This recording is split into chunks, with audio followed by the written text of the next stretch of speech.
So we got a new model from KTM, and I'm stoked to talk about it because I think it could be the perfect bike for me in terms of the different features that it offers. So let's first talk about the bike that I'm currently on.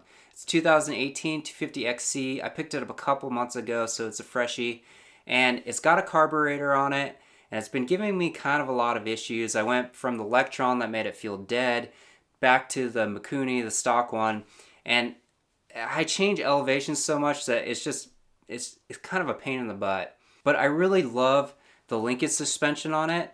And now I got rid of the air forks and I put on the spring forks, the Explorer forks that Deja Moto, he hooked me up. He did a swap with me. So I've got the springs on there, which I really like for the trial, slow, hard enduro stuff.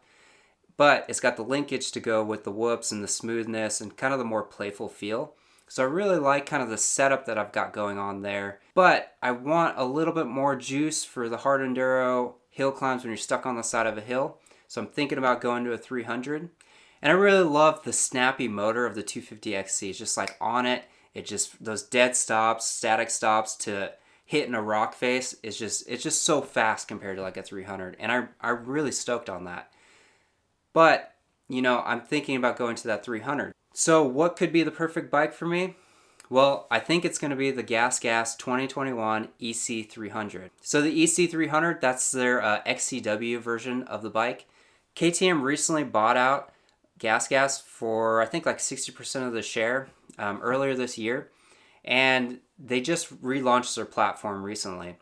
And the rumor had it before this launch that GasGas was going to be their electric bike series. And I don't know if you guys heard that, but I'm not seeing any signs of that in their new model lineup, except for the minis. The minis are electric, which is kind of fun for the kids. I want to break this bike down because there's some interesting things to it that I don't see it as just being like, it's not just a KTM. It's not going to be the exact same thing as a KTM XCW or XC or Husqvarna. There's little things that is actually really exciting to me in terms of like having these choices. So the suspension is exactly what I'm looking for. It's got that Explorer, the new exact fork on the front, and it's got the linkage rear. So I really like that combination there.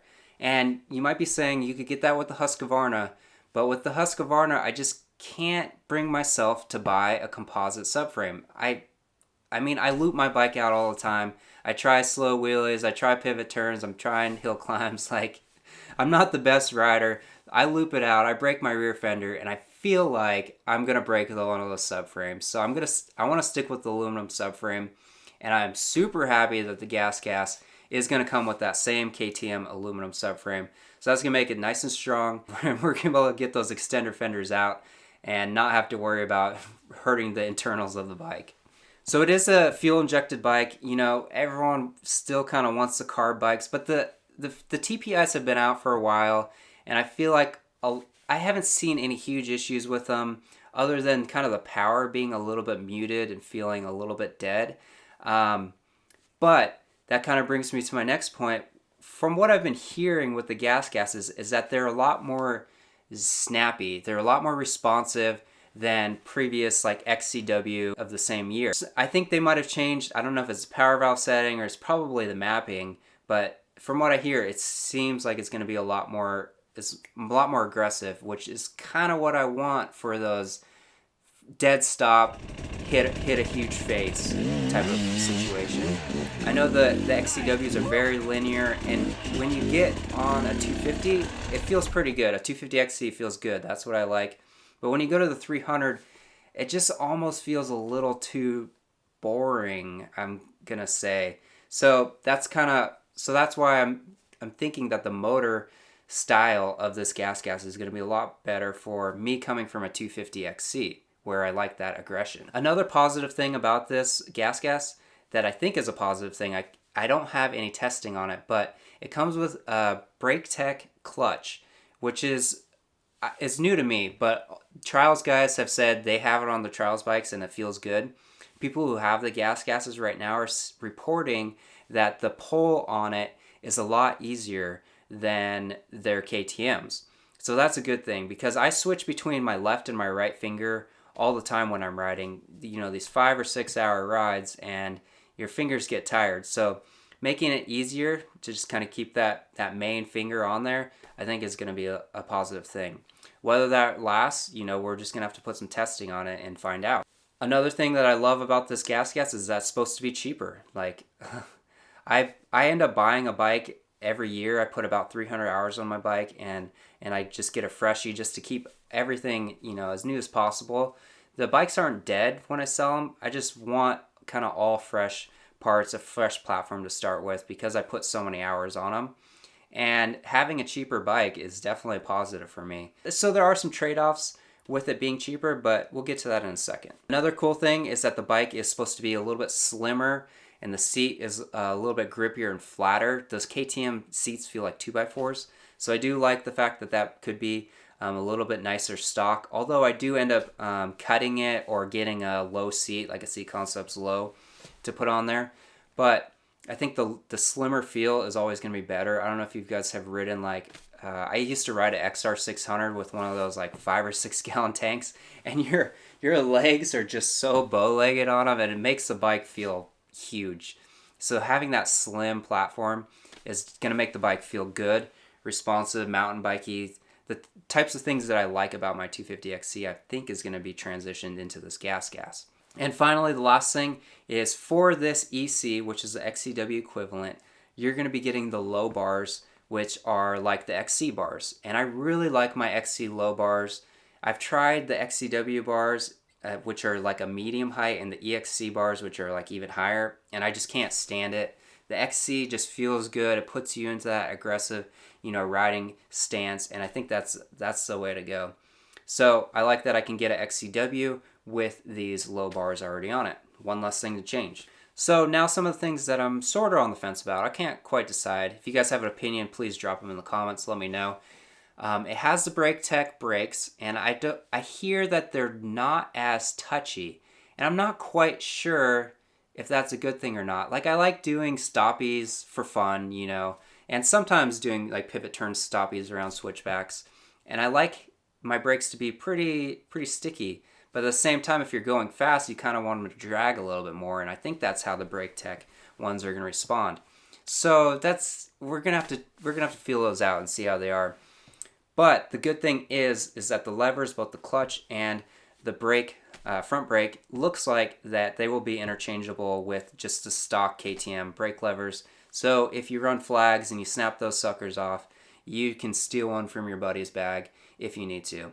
And that's reason why so many of us like to stick to this KTM Husqvarna platform, is because the parts are so interchangeable from bike to bike, and that's a huge advantage in the field. The next thing that I'm on the fence about is that it has silver rims, silver forged triple clamps, silver bars, so everything's kind of silver on it, which in theory, actually from what I've been always saying, is I kind of wish these bikes came with silver wheels, because they get so scratched up when you're changing bibs, you're changing tires constantly, putting tire irons on there, going through the bushes, the wheels get hammered. When you see the GasGas, you're I don't know about the silver wheels. The black wheels just look sweet.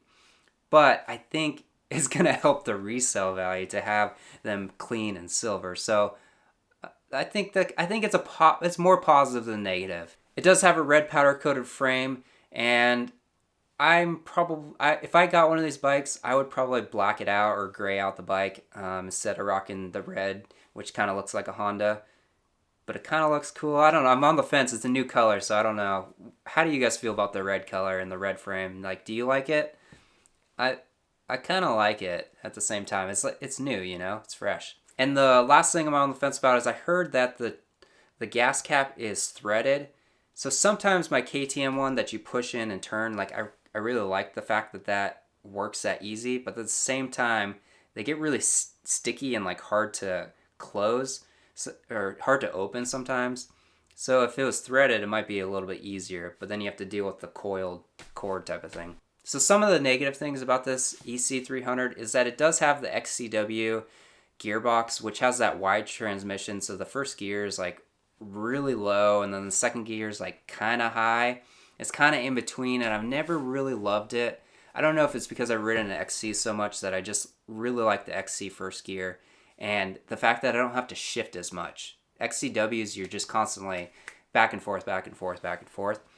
So this, I don't know. In the hard enduro situation, like dropping it down to that first, I could see an advantage. But I don't know. Do you guys have a preference between the XC and the XCW gearbox? It comes with a Maxxis Maxi tire, and I've never ran these. I don't know if you guys have ridden them. I'm assuming that they're going to be pretty hard. They're going to be like an AT81, I'm assuming. But I would just wish that they would just come with like a hybrid gummy. Just give us a soft tire. We know they're going to wear out faster, but all around, like a hybrid gummy type of tire is probably would just be a lot nicer for it to come with the factory.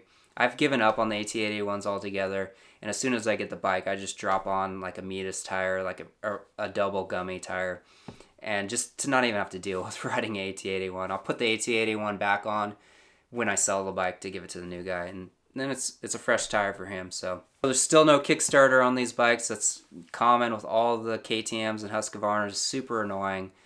We know these bikes are going to die out in the field with the fans and just running them too hot and running them long hours. But, you know, you could upgrade for a couple $100 if you can get a hold of one.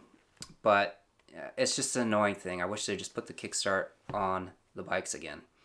And the other thing that they have not fixed that a lot of people are complaining about is that the lower radiator guards that they did in 2019, when I got my 2019, I had the full radiator hose issue. I'm sure if any of you guys with newer bikes that ride the hard stuff know that if you hit the radiator guards, it pushes the radiator hose into the motor and it punctures it and you get a leak. So you got to replace that, and it kind of ends your trail ride. I've done all kinds of trail hacks.